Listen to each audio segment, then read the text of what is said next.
He told us that it was cancerous, but still in stage 1 at that point. And he thought surgery could save me, but I needed to see an oncologist for a referral to a surgeon.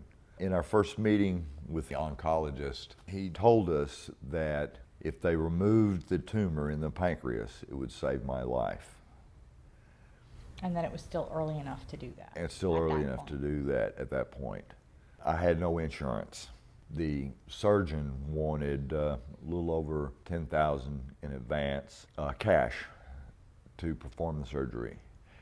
UMC also wanted around $6,000 cash in advance before they would schedule the surgery. That's why it took so long. So my friends did fundraisers, and we raised the money to do that, and paid the hospital and paid the doctor, and then they scheduled the surgery on November 4th. So 6 weeks? 6 weeks was a long time. A long time to wait with. Nerve-wracking, horrible time. Very hard on us, both emotionally and financially, to make it through that period. When the surgeon opened me up, he discovered that the tumors had spread. The pancreatic tumor had grown through the pancreatic wall and attached itself to the stomach. There were numerous tumors in my liver, a spot in the kidney that was yet unknown at that point, and the pancreatic tumor had attached to the spleen and was involved with the arteries. The bottom line was they had to pull the cameras out, pull their instruments out, sew me back up, and discontinue the surgery because it had spread. At that point, they diagnosed it as stage 4. While I was still in recovery, the doctor took my wife Kathy to the side, told her to give me palliative care. There was nothing more that could be done with surgery, and that any further treatments would have to go through the oncologist. That was so horrible. It was very difficult to take.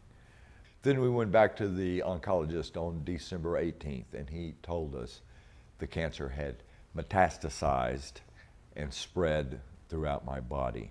He said that I could start declining in about 3 weeks and starve to death within a month. There was nothing they could do, that he could not cure me of stage 4 pancreatic cancer. There was no cure.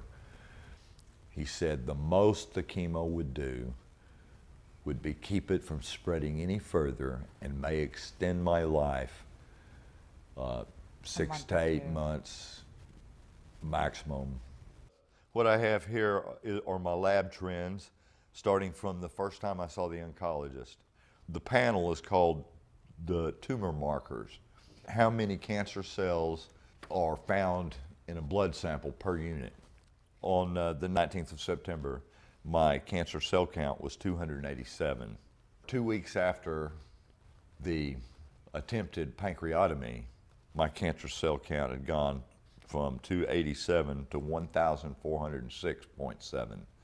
Less than a month later, on December 18th, my cell count had gone up to 4,587.8. And that's when we thought he was going to die. On the day after Christmas, I went in and started my chemo. The cancer cell count on that day was up to 5,006.8, which the doctor explained was saturation level. Cancer was all through my body. Basically, I was so desperate that I decided to have a party right before Christmas, invited all my friends and family from all over the country to come and say goodbye to. And one of them, actually a number of them, came from Colorado.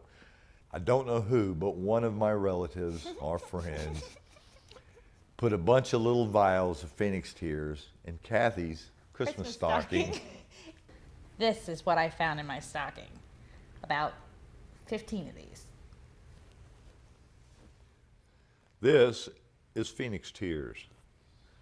Phoenix tears are made using some sort of solvent base The marijuana is cooked on a very low temperature for a long period of time until what's produced is an oil. It's very gooey. Very gooey. It doesn't taste very good. The only way for it to help cancer is for it to be ingested. The psychological effects caused by marijuana are not really present taking the Phoenix tears. When I first heard about it, I thought it was snake oil. I didn't believe it. I thought it was propaganda for the pro-marijuana legalization movement. But with such a bad prognosis that I would start declining in around 3 weeks and could be dead in a month, I figured at that point I had nothing to lose, including my reputation. So I began taking the Phoenix tears. I took about 2 to 3 grams of it every day, not knowing what would happen or if it would do any good. So I began searching for a medical marijuana doctor that could help me pursue this cure.